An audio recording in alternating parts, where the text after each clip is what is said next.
rated SPG, striktong patnubay at gabay ng magulang ang kailangan. Pera na naging bato pa. Huli na sana ni Gabo si Victor, ngunit napunta pa ito sa NCIA. Umuwing luhaan tuloy si Gabo dahil hindi siya binigyan ng pera nila Paps dahil hindi niya umano napatay si alias Tigre.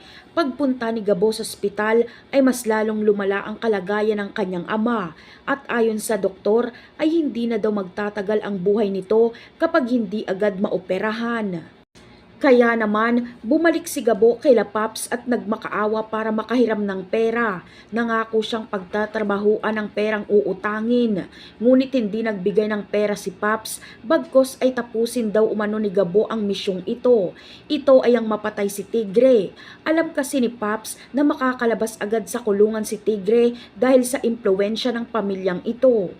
Samantala, binigyan si Gabo ng bagong target. Ito ang kanyang pangalawang misyon. Si Mr. Chan ang kanyang itutumba. Kailangan niya itong gawin agad para magkapera, para magamit niya para mailigtas si Rudy.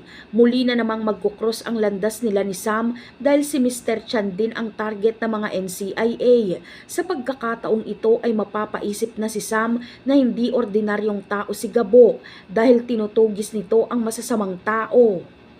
Sa pagkakataong ito ay magtutulungan na si Sam at Gabo para tugisin si Mr. Chan.